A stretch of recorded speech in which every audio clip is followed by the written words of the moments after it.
wuxuu mar walba ku weydiinayaa shakhsigan hortaada taagan su'aalaha ugu badan ee arrimahaaga iyo privacy-gaaga iyo waxadii ku khaaska ah waxa uu daa'iman jecel yahay inuu xogtaada ogaado.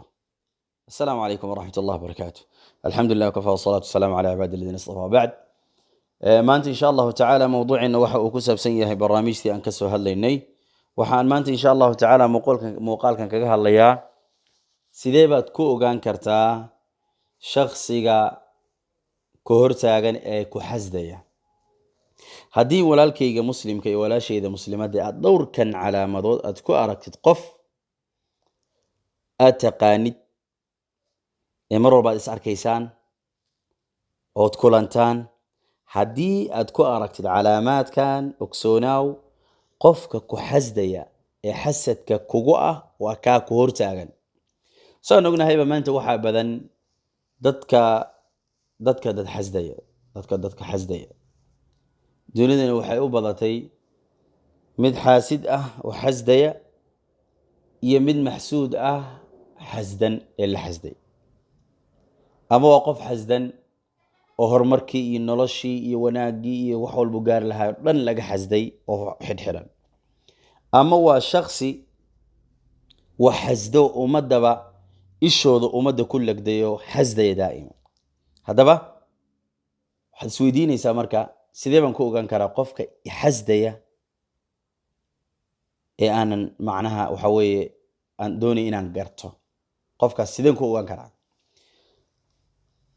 shakhsigan waxaan kula wadaagayaa 5 calaamadood oo lagu garto qofka ku hortaagan inuu yahay midka ku xasdaya. calaamadda koobaad, saaxiibka ama saaxiibadda ama wixii doonta ha ahaato. calaamadda koobaad, su'aalo badan. su'aalahaasoo ku saabsan horumarkaaga iyo arrimahaaga in uu ogaado ayuu daa'iman jecel yahay.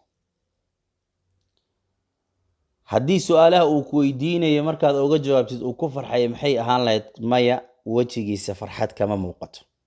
wejigiisa markaad eegtaan qof ay farxad ka muuqata ma ahan.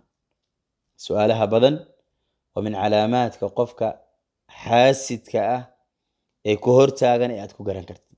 see u heshay, xagee wax ka heshay, see wax ku noqotay, intee ka heshay, xagee, mana dhahayo marnaba maasha allah.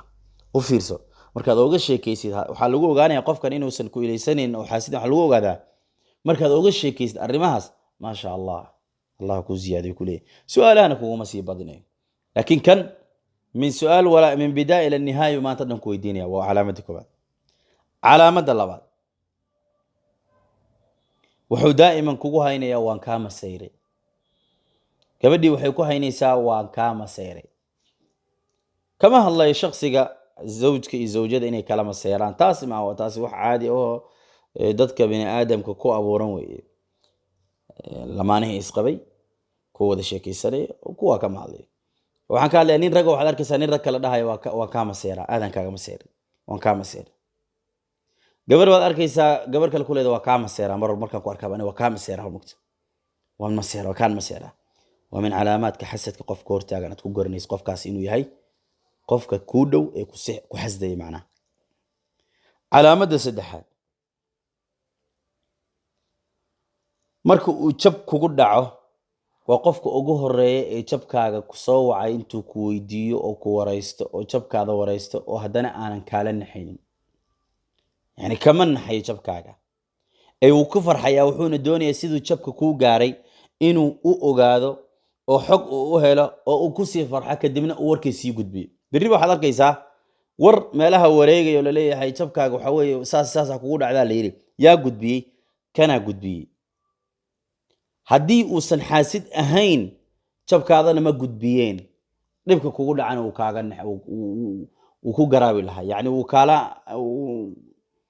kula dareemi lahaa. yani muminka kale kaljasad lwaaxid wey, uu kula dareemi lahaa. laakiin qofkan khabar buu kaa qaadayaa, wuxuu u gudbinayaa dad kale, dadyow kale u gudbinayaa. reasonka uu kuu soo wacay, sababta uu kuu soo wacayna waxay ahayd in uu ogaado jabka sida uu kuu gaaray iyo heerka uu kugu dhaco dhan inuu ogaado baa muhiimadiisa ay ahayd. warkaan uu gudbiyo calaamadda afaraad ee qofka xaasidka lagu garta ee ka hortaagan markaad aragtid adigaa naxaya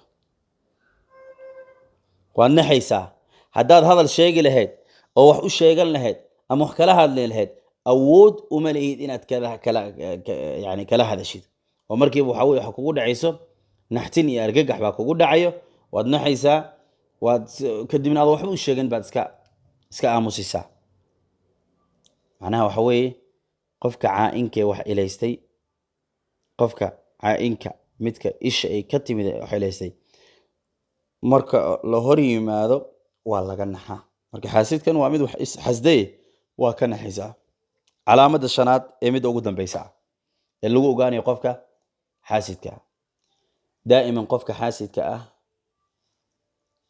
wuxuu iska dhigaa shakhsi wax kula wada haddana xagga kala boqnaha ku jarayo waxaad arkaysaa shakhsi ku dhahayo anigu waan ku jeclahay anigu waa ku trust gareeyaa anigu qiimaad ku leedahay agtayda anigu maxaa weeye haddana maca daalika hadalkii buu sii gudbinayaa boqnihii buu ku jarayaa xumaan buu kaa faafinayaa waran waxba ka jirin kaa sheegaya ومع ذلك دتك كلا دديو كلا مركو شيغين وحو ليهي الا سي ان لو اوغانين بو رباي حلي قف كاسي والله قف ساس حن وي حن حمان اذن لهين iyo wax aad leedahay ayu saaraya kadibna uu gudbinaya isla hadalkii asoo wato wuxuu leeyahay wallahi laakiin qofkaasi qof fiican weeye ma garanaysa wax ka noqdeen qof fiican oo ahay laakiin waaba gadaalo hadan excuse kaaga sameynaya moogta ya